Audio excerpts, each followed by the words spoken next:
So if you click on this video, you're probably interested in understanding what is a course and how to create a course. And you're probably, again, interested in turning your passion, your expertise, your experiences, right, into online courses and monetizing them this way. And by the way, this is exactly what we're teaching in this channel right here. Like in this channel, I help people with passions to turn them into profit, to monetize them without paying a single dime in ads and without having any followers, through creating courses, right, through transforming their passions into courses and monetizing them through online course marketplaces, right? But this video right here is a video that I wish I had when I was starting out, because we're going to go through exactly all of the content pieces that you need to create and all of the steps you need to take in order to get from zero to having a full course ready, right? I wish I had this video again when I was starting out, because I learned all these things through trial and error.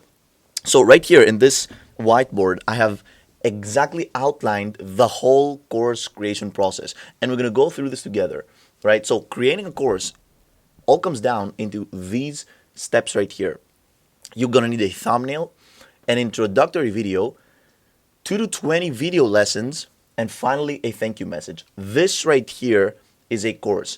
This is how you're going to be turning your passion into profit through course creation. And let me go through exactly what it takes to create each and every single one of those content pieces. And this is going to be very educational again.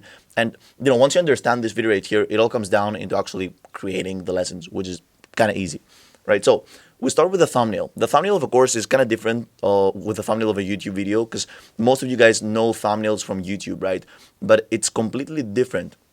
The thumbnail of a course is completely different than the thumbnail of a YouTube video, and it all depends to the profile, right, of the viewer.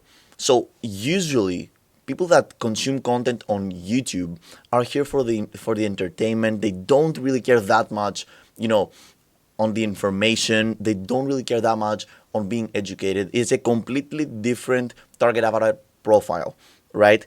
Compare this to people that consume courses, right? They don't care about clickbaity stuff. They're here for the education. They're here for the information, right? And this is, by the way, one of the cool things with creating courses, that due to the fact that people are here for the information, you don't need to edit your videos, to be that Mr. Beast, if you will, just like on YouTube. Right, so the thumbnail of a course should be self-explanatory, should be professional. It should describe what's going to be outlined inside the course and what you're going to be teaching inside the course. And it's just going to be very basic, very cool, very sweet. That's the thumbnail of the course, right? More information on how to create online course thumbnails coming up. But for now, let's get this out of the way. Let's say you're done with the thumbnail. The next step is the introductory video of your course, right? And keep in mind that we shouldn't create these in that order. I'm just listing the whole course, right? All of the components of the course, right? The introductory video is, if you will, a 1 to 2 minute commercial, 1 to 5 minute video commercial of your course. This is the video that people are going to watch and decide if they're going to enroll in your course or not. So based on your introductory video, again, people will decide if they're going to be purchasing your course, if they're going to be enrolling in your course or not. So it is a 1 to 5 minute VSL, value sales letter, if you will, that acts as a commercial for your lessons, for your course. And of course, you should first create your lessons. You should first have like the video lessons, and then you create the introductory video. But this is the continuity on how this whole thing exists as a course. So what is the goal of introductory video? The goal of the introductory video rests right here. The introductory video should increase the dream outcome that a person has when considering enrolling in the course, and also increase the perceived likelihood of achievement that he has. On top of that, the introductory video should also decrease the perceived time and effort needed, right? The sacrifices needed to be done by the potential client in order to achieve, again, this perceived outcome. So let's put this into perspective. Let's say, right, that you're creating a video editing course. The dream outcome that you should increase in your introductory video would be, you will be a great video editor. You know how to get video editing gigs. You will know how to edit videos on many different software, for example. You will learn how to get clients from YouTube and all that stuff. So again, increase the dream outcome. You also should increase the likelihood of achievement. So be like, okay, this course is made for everyone, for beginners. I'm going to take a beginner from 0 to 100, which is going to be a video editor. You don't need any prior video editing experience, all that stuff. And then you should decrease the time and effort needed. So for example, this is a short course. It is not that hard to follow. It's not that easy. It's self-paced, right? So this is the formula that you should keep in mind when creating an introductory video, which is going to be 1 to 5 minutes. The introductory video is shot on a headshot, right? You just talk to the camera and you should edit it with precision because it needs to be perfect, right? Now, let's say that you're done with your introductory video, right? And your thumbnail. Now it's time for the course. And the course, again, is comprised anywhere from 4 to 20 different lessons. I've seen courses with less than 4 lessons. I've seen courses with more than 20 lessons. In my case, I always create 10 lesson courses. This has been working perfectly for me, right? And those are just, again, 4 to 20 minute lessons. 4 to 20 10-minute lessons each.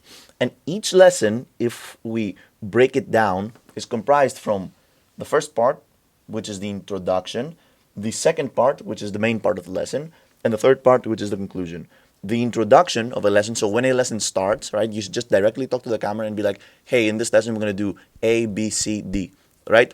Done. Then you move to the main part in which you elaborate. Again, you deliver the information that you want in this lesson. This is usually a screen recording of you going through PowerPoint slides because this is the best way to convey information in courses. So when you're done with the introduction of the lesson and the main part in which you have delivered the information, it is time for a small conclusion, right? To just make this lesson feel better. So again, you stand in front of the camera and you be like, hey, this was this lesson. In this lesson, we did A, B, C, D, E. And then you set the scene for the next lesson. So you go like, in the next lesson, we're going to be doing A, B, C, D, E.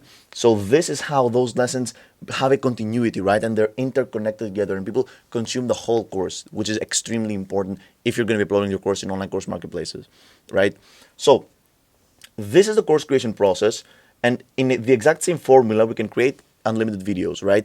These videos, again, each one of these videos, each one of these 4 to 20 lessons should be about 10 minutes. It can be more than 10 minutes. It can be less than 10 minutes, but just aim for 10 minutes, right? Once you're done with the lessons, the final part, so right now we have, again, the thumbnail, the introductory video, all of the lessons, so all of the content of the course, which, by the way, this is the biggest part of the course, right? Finally, we have the thank you message. And what the thank you message is again, a very small end note in which you thank people for enrolling in this course. You thank them for sticking up until the end of this course, right? It's just a 1-minute video of you just talking directly to the camera. You thank again the people, and perhaps you pitch other courses that you have in your profile. So you go like, hey, listen, if you enjoyed this course, make sure to check out the other course that I have in my profile. Now, please keep in mind that this formula right here will work with most courses, regardless of where you're going to be uploading this course. You could be uploading it on Skillshare, on Udemy, on other online course marketplaces. You could be uploading it in your own website. Doesn't really matter. This formula will work for you, right? But it works perfectly if you leverage online course marketplaces, which is exactly what we teach in this channel right here, right? Because by leveraging online course marketplaces, by listing your course in online course marketplaces, right, it's automatically distributed to thousands, if not millions of people that consume courses in those marketplaces on Udemy, on Skillshare, and you don't need to pay for ads. You don't need to have any followers. You just grow organically as a course creator there, which is absolutely amazing. If you want more information on how to create a course, and if you actually want to take things to the next level and turn your passion into profit, start creating courses and become like a full-time course creator, I invite you to click the link in the description and book a call with me, right? And in this educational call, which is completely free, I will just analyze your data, analyze your profiles, and we'll just brainstorm together what's going to be the most profitable niche and the best course creation strategy for your case. All right, so thank you very much for being here. I'm going to see you in the next video.